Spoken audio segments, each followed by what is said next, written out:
That's going to be a radio show, like a Buzz Fest, it's called. And September 5th, Dallas, Texas, Dos Equos Pavilion. That's also going to be a festival. September 9th, Cincinnati, Ohio, at Bogart's. And they are going to be playing September 14th at Louisville, Kentucky, Mercury Ballroom. September 17th, Minneapolis at the Target Center. And that's going to be for the KXXR Family Reunion Festival. And September 25th at Camden, New Jersey at the BBT Pavilion. That's a WMMR barbecue. And that's on September 25th. And October 1st in Orlando, Florida at the Plaza Live. So I'm curious to see just how different the set list would be for the solo dates versus the opening slot for GNR. And I'm thinking maybe it'll be an extra 4 songs or something like that.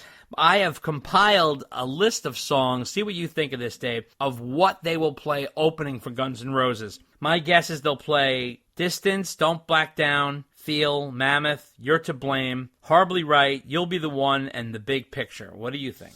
I think those are some good guesses. Yeah. I think those are some good guesses. Yeah. And then I think when he does a headline show, I think he's pretty much going to do the whole album, probably throw in the bonus track. Maybe, 1 or 2, I believe he said in an interview, he's got, some songs in the hopper that weren't released that he'll do. I mean, I don't think he's going to do a Van Halen cover or anything like that. No. But maybe he's got extra originals, yeah. Or maybe he'll do a cover tune song of something he likes that's not by Van Halen. Yeah, absolutely. So I'm very curious what he's going to play. So good for him for getting some headline dates.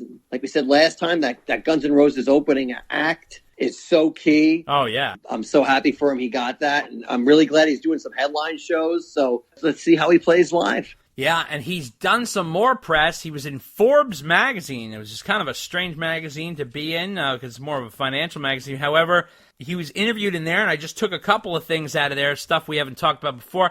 This article is by Steve Bolton, and they asked him, did you know the GNR guys at all? And he said he knew Slash for years, and he met Duff just a couple of times, but they were all really interested after hearing the music, and it was just kind of worked out perfectly that our album was just coming out, and he said it was like a dream. And then he also asked him what was his most exciting songs that he's looking forward to doing live, and he said Feel will be really fun live, because there's an opportunity to mess around with more room in the bridge there, and Stone, he thinks, should be a fun thing to try live, which is a little bit longer and more jammy, I guess. So that's kind of cool. Now, he also talked about the release of the song Mammoth. So he said the lyrics were very important to me. People are kind of getting my messaging and understanding what I'm about and my music, and he felt that song was sort of a breakthrough for him. And he says he writes lyrics in a way that he thinks anybody can insert themselves into it and take their own meaning from it, even if they do come from a personal place for him, because he thinks it's just a more open-ended the way he writes. And he said it was Jimmy Eat World. It was a huge influence on him songwriting-wise. And in terms of his favorite lyrical stanzas, he really likes The Big Picture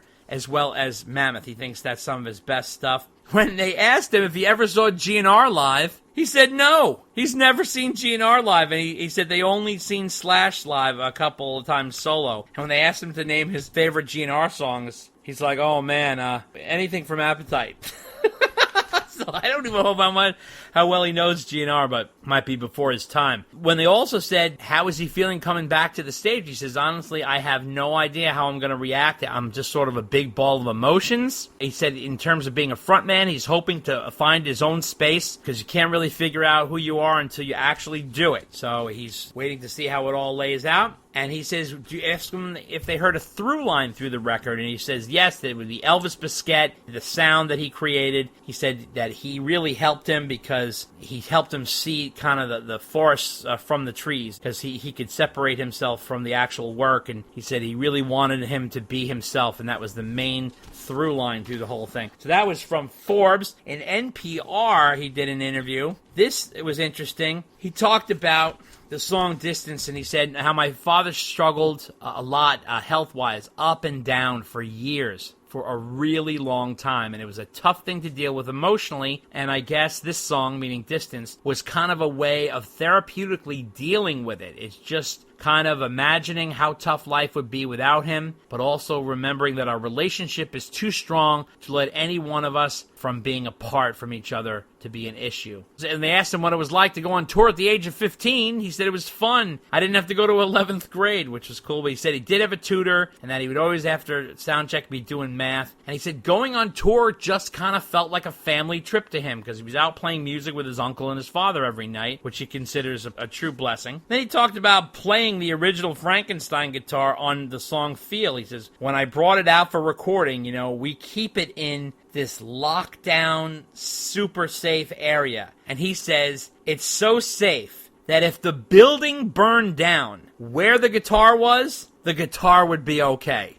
So that's really, I thought was really cool. So obviously he's taking care of that Frankenstein guitar. And he said that it was funny because they all have this reverence for this guitar. And then when Eddie would play it, he would pick it up and toss it around on the couch like it was a piece of garbage. He said, even though it was priceless to everybody else, to him it was just this kind of thing he made. Now, this is interesting. I'm going to note here, right here, and then in another interview, they refer to the album as Mammoth, that the name of the album is Mammoth, after the track Mammoth. Remember the last time we talked, in the last episode, I talked about the album spine just says Mammoth, doesn't say Mammoth WVH, and I keep wondering if this album is called Mammoth. And a few different interviewers refer to it as Mammoth. So I thought that was kind of interesting. They even announced him, Wolfgang Van Halen, and his debut album, Mammoth. I mean, I don't know, if this is sort of a mishap or something. Dave, what do you think about that? I think he really wanted to call the band Mammoth. No, and he couldn't because there's another band named Mammoth out there. Right? So he can't call the band Mammoth. So he has to call it Mammoth WVH. So now he has a self-titled album. So maybe it's just too much to say Mammoth WVH, or, maybe he thinks it's Mammoth, and when he goes out on press, it's called Mammoth, but, the record company thought it was Mammoth WVH, and maybe they just need to promote it that way legally. I mean, who knows? I think it's just necessary that he tacks on the WVH at the end. Oh, okay. You think it's like a legal thing? Yeah. I mean, honestly, I think that's the only reason why the WVH is tagged on there. Wow. Otherwise, everything would just be Mammoth. Right. That's true. So now, also here, in the interview with Classic Rock, he said he was 13 years old when he started to make guest appearances with the band. He says, now and again, I'd pop up during my father's solo spot and play 316 with him. It was nerve-wracking, but a fun thing to be part of. Dave, do you remember when he did that in Jersey when we saw him? No, I'm drawing a blank on that, actually. Really? You don't remember that? You don't remember when we went to Jersey in 2004 to see the tour? I do remember that, yes. Yeah, but he came out during Eddie's solo. Oh, that's right. Yes. Remember, yes, he looked like a little long-haired kid. Yeah. Yes, I do. Yes. And he comes out. Okay. It takes me a little longer to recollect these days. Of course. Yeah. And now he also said that things came to a head in the summer of 2006 when he was talking about playing in Van Halen. He talked about the jams he was doing, and then they said there was a light bulb moment when someone called for David Lee Roth, and he came in and they played the song On Fire. That kind of, I guess, realized that it was all right there. It was ready to go. And said that Ed was newly sober, and because of that, he was dealing with some performance anxiety, so I was happy to be there for him, meaning his dad. The backlash wasn't anything I thought too much about in terms of, replacing Michael Anthony. He says he does feel like a veteran dealing with unwarranted criticism. When they asked him if he gets a lot of invitations to be on other people's albums, he says not as many as you think, because he was on that Clint Lowry album, and he was on the Seven Dust album, but he says, if anybody wants me to play drums, I'd love to. Just hit me up. There's nothing I like more than relaxing, playing drums, and not having to worry about anything else. So he really considers himself a drummer. Isn't that hysterical? It's so funny. He sings and he plays guitar and he was bass in Van Halen, but his favorite thing is to play the drums, which is why Alex told him to stay away from his fucking kit. So I thought that was funny. But he also said he wasn't going to include Distance, but the response persuaded me to add it as a bonus track because it was only available digitally right now, and it feels like a good thing to include it. But he insists that he wants Mammoth WVH to be viewed as a band rather than a solo project. And then they asked him, well, why didn't you put the band on the album? And he says, why did you play everything yourself? And he says, because I could. And he says, I really wanted to see whether I could pull it off. Now, apparently, Wolf met Elvis Biscuit through Mark Tremonti. He worked with Alter Bridge, Elvis Biscuit, and Wolf considers Elvis Biscuit his equivalent to Van Halen's Ted Templeman. Remember, I said that on the last episode. I don't want to work with anybody else. Elvis is my guy. He helped me define my confidence as a singer. Working with him is an absolute pleasure. Elvis is my partner in all of this. And he also insists that he's a hard rocker at heart, but he's also not really interested in labels. What do you think of that, Dave? I'm really surprised he wants Mammoth WVH to be considered a band. It's really odd. I mean, unless he takes the route that Foo Fighters did, right?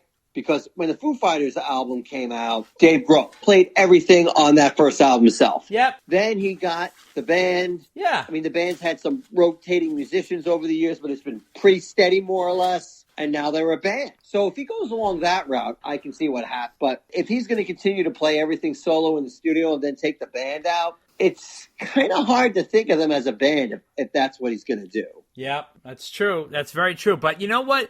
Maybe he'll change his mind if he goes on tours with these guys, and then maybe, I don't know, you never know. Like, they might bond, and then he says, hey, let's see what happens. I don't know.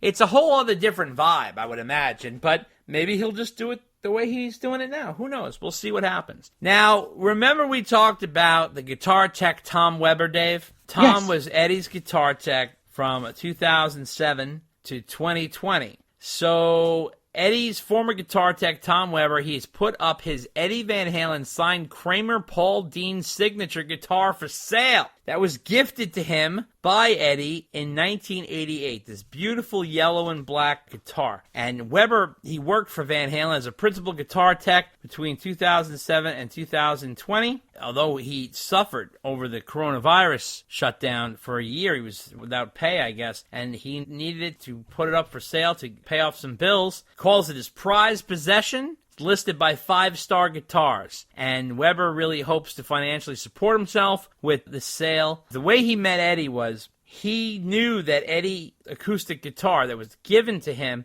by Nancy Wilson from Heart was damaged, and he had heard about that, so he arranged a meeting with Eddie. He was working at the time at the Starwood Amphitheater in Nashville, and he arranged a meeting with Eddie through the venue's promotions director, Robert Ava, and he found something in his collection of 6-strings, and he gave Eddie the guitar. And he told him that he wanted him to have the guitar, and Eddie was really touched by that. And after discussing, they had like a talk about their mutual interest in Kramer's, and Weber also worked as a salesman for the brand, and they kind of like spent hours talking about guitars and having drinks and stuff. So then Eddie said to him, everybody always wants something from me, and you're the first person I've run into that doesn't want anything from me. And he actually gave him something. So a few weeks later, in the mail, Weber received a yellow Kramer Paul Dean signature electric guitar that has been signed by Eddie himself, and on it says, thanks, Tom, a lot. I owe you one. And Weber was reunited with Eddie many years later when he went and tried out be his guitar tech, and he really blew away Matt Bruck,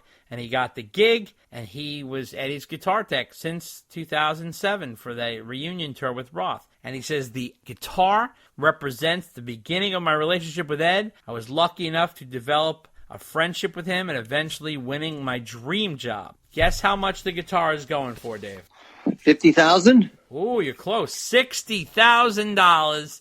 And it is up there. You want that guitar, you can buy it for $60,000 at 5-Star Guitars. But, oh, my God, I got to be honest, you got to be kidding me parting with that. That is such a wild story, so much personal attachment. It's personally inscribed to him. It was obviously Eddie was very touched by what he gave him. And what do you think about that, Dave? It's heartbreaking that he has to part with him. It is. I mean, with your prized possession, that's got to be tough to let go. Oh, I can only imagine. I know a lot of people in the biz are suffering hard. Yeah. So, they've had to make some really tough decisions in order to even survive. So, yeah, I know. I feel his pain, but, you do what you got to do. Yeah, of course. So now Guitar World came out with this article on Eddie Van Halen with sort of an interesting slant. They had 10 of today's brightest guitarists talk about Eddie. So there was Yvette Young, and she's this incredible young guitarist. She was recently on the cover of Total Guitar. When they asked her about Eddie, she said, he did what he did because he needed to be himself. He didn't care too much about